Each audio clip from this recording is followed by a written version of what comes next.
Hello प्यारे students, मैं पंकज कुमार वर्मा स्वागत करता हूं आप सबका हमारे चैनल पीएस स्टडी गुरु में। मैं आज आपको 9th क्लास के मैथ में चैप्टर नंबर 2 से यहां पर पार्ट 2 जो है वो सोल्व करवाने वाला हूं। मैंने पार्ट 1 में कुछ इजी क्वेश्चन बताए थे, यहां पर पार्ट 2 में हम यहां पर गुणनखंड करना सीखेंगे और इसके बाद में पार्ट 3 में आपको इससे थोड़े से और एडवांस लेवल के क्वेश्चन सिखाऊंगा।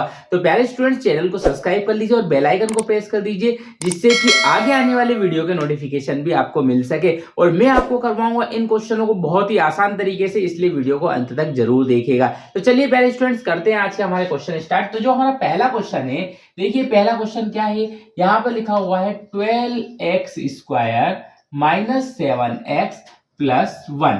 यहां पर हमें इसका गुणनखंड करना है। तो गुणनखंड करने में सबसे पहला काम यह है कि जो शुरू वाला x² के अंक के साथ में जो लिखा हुआ है, x² के साथ में जो भी लिखा हुआ है उसका गुणा यहां पे करो। लास्ट वाले में जो x² के साथ में लिखा हुआ है उसका जो लास्ट में अंक, अकेला अंक जो लिखा है उसमें गुणा कर दो। तो देखो 12 का गुणा 1 में करेंगे तो कितना आएगा, 12 आएगा।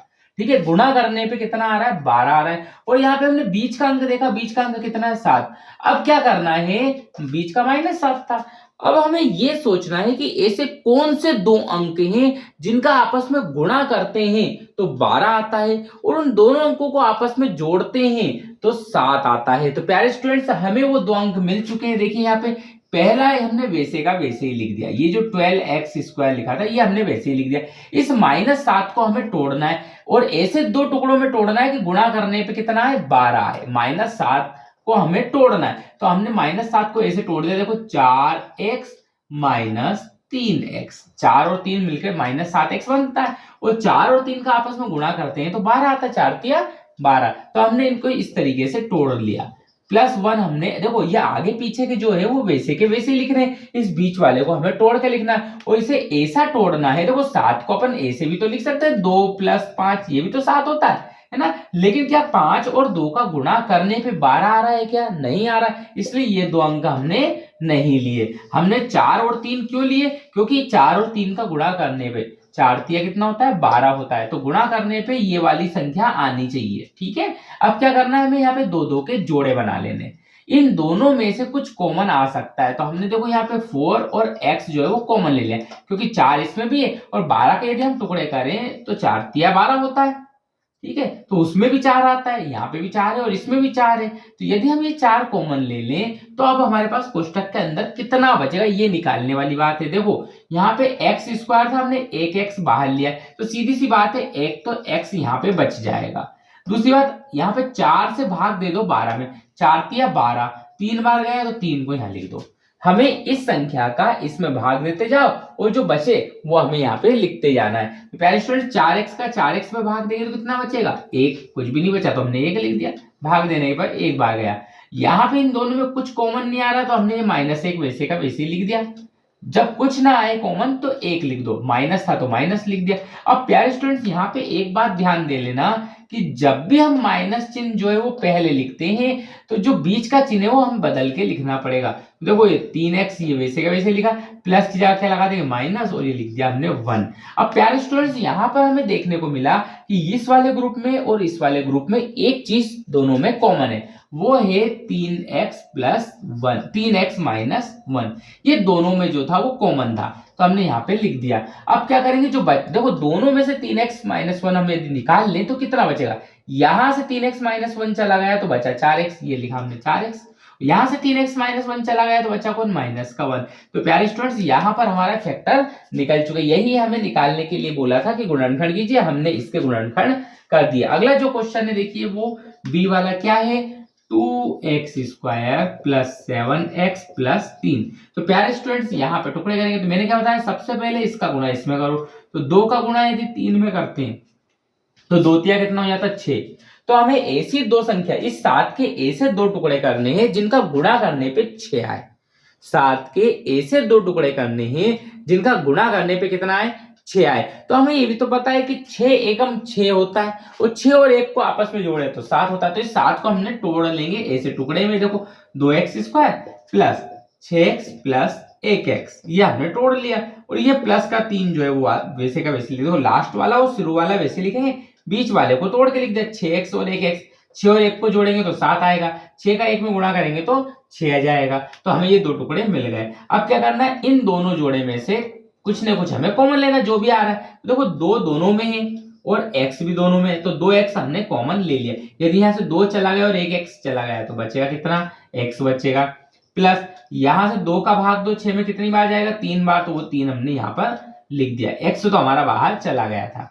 प्लस इन दोनों में कुछ कॉमन नहीं आ रहा है तो 1 लिख दो। जैसे जब भी कोई चीज कॉमन ना आए तो 1 लिख दो।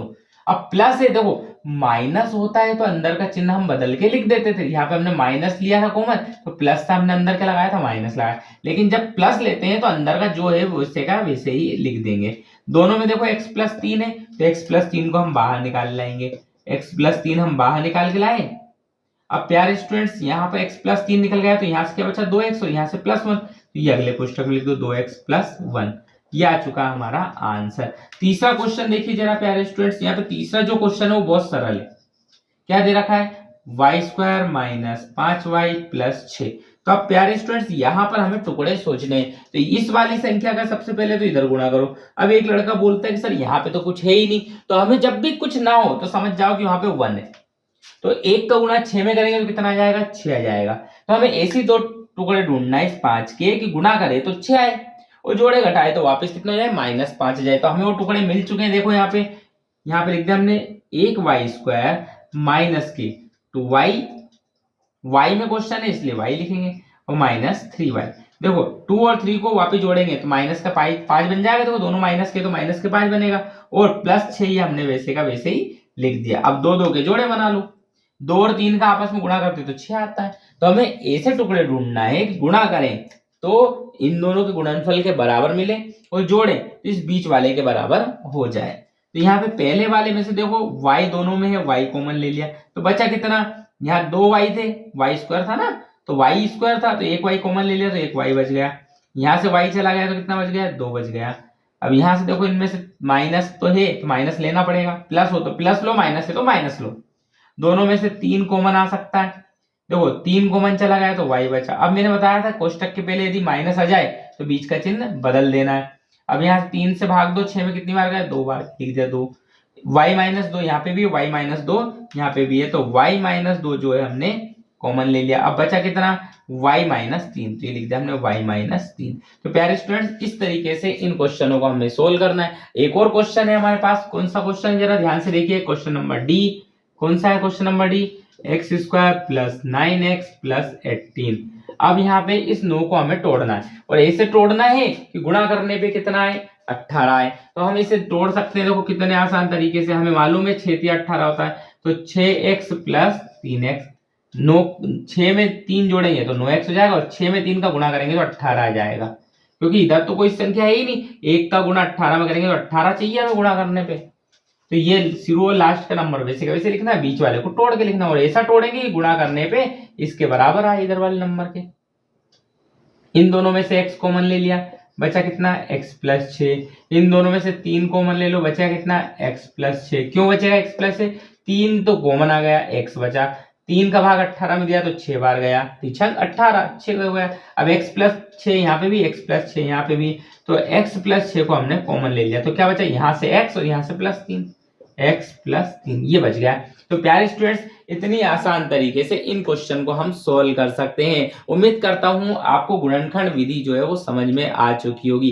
तो प्यारे स्टूडेंट्स आज के लिए इतना ही, मिलते हैं नेक्स्ट वीडियो में थोड़े से एडवांस क्वेश्चन लेकर, तब तक के लिए धन्यवाद।